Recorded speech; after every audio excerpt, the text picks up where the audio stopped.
আমরা একটি চূড়ান্ত নীতিতে আমরা ঐকমত্য হয়েছি যে সারা বাংলাদেশে আপনারা জানেন যে 1 মে এটা আন্তর্জাতিক শ্রম দিবস, সারা বিশ্বেই এটা যথাযোগ্য মর্যাদায় পালিত হচ্ছে।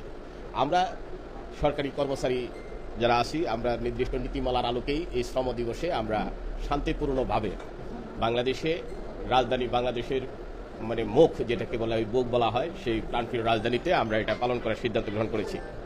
তো সেই দৃষ্টিকোণ থেকে মানে আমরা বিশ্বাস করি যে এটা খুব দ্রুতই পালন করা উচিত। আমি আজকে বাংলাদেশ 7 থেকে 20তম গ্রেডের 64 জেলার প্রত্যেকটা কমিটিকে আমি উদার আহ্বান জানাচ্ছি যে স্ব জেলা এবং উপজেলায় তারা যাতে মানে যথাযোগ্য মর্যাদায় এই আন্তর্জাতিক শ্রম দিবসটা পালন করেন। এই জন্য আমি দাবি আদায় ঐক্য পরিষদের নেতৃত্বে বাংলাদেশ 17 থেকে 20তম গ্রেড সরকারি কর্মচারীদের পক্ষ থেকে আমি সবাইকে উদার আহ্বান জানাচ্ছি প্রতিটা জেলা এবং উপজেলায় যাতে এটা শান্তিপূর্ণভাবে এই কর্মসূচিটা পালন করে। আর আমরা যারা মানে আজকে এখানে একত্রিত হয়েছি সবাই মিলে আমরা ঢাকার মানে যে আমার প্রাণপ্রিয় মানে সমন্বয়ক সহ যারা আছেন তারা সবাই বলেছেন যে ঢাকার প্রেস ক্লাবে এটা আমরা শুরু করব সকাল 10টায় শুরু করব, এরপরে আমরা গিয়ে ইয়েতে শেষ করব, শাহবাগে গিয়ে শেষ করব এবং ওইখানে বক্তব্য হবে, এরপরে আমাদের আলাপ আলোচনা। সংগ্রামী প্রিয় ভাই বোনেরা, আপনারা জানেন যে আমরা দীর্ঘদিন ধরে সরকারের সরকারের সাথে আছি।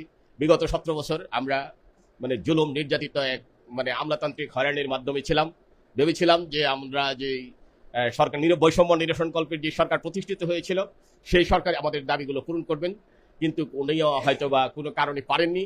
সেটা হলো মানে এটা ব্যর্থতা। তবে মানে উনি আঙ্গুল উঁচিয়ে আগামী যে সরকার আসবে সেই সরকারকে দেখিয়ে দিয়ে গিয়েছিলেন যে সরকারি কর্মচারীরা ভালো নেই, খুব দুরবস্থায় আছে। এই অবস্থায় উনি একটা কমিটিও গঠন করে গিয়েছিলেন। সেই কমিটির মানে প্রকালনে আজকে যে নির্বাচিত সরকার হয়েছেন, আমাদের যে বর্তমান মাননীয় প্রধানমন্ত্রী, ওনার যে নির্বাচনী ইশতেহার, এই নির্বাচনী ইশতেহারে উনি উল্লেখ করেছিলেন যে আমাদের পে স্কেল দিবেন উনি সরকারে এসে। সামনে আমরা মানে হতাশাগ্রস্ত নই, আমরা অত্যন্ত আশাবাদী সামনের জুনে আমরা পে স্কেল পাবো। তো সেই আশা এবং আকাঙ্ক্ষা ব্যক্ত করছি আজকে থেকে, এবং আগামী দিনে আমরা যাতে খুব দ্রুতই নবম পে স্কেল আমাদের গড়ে আসে। আমাদের যে দীর্ঘ 11 বছর এবং বিগত স্বৈরা শাসকের যে জুলুম অত্যাচার নিপীড়নের অবসান ঘটিয়ে আজকে যেহেতু গণতান্ত্রিক একটা মূল্যবোধের সরকার এই সমাজে প্রতিষ্ঠিত হয়েছে, আমরা এই সরকারকে সাধুবাদ জানাচ্ছি এবং সরকারের সাথে আমরা প্রত্যেকটা রন্ধে আছি। আমরা সহযোগিতা করার জন্য প্রস্তুত আছি।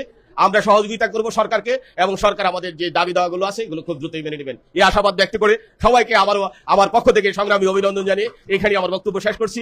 আল্লাহ হাফিজ। বাংলাদেশ জিন্দাবাদ।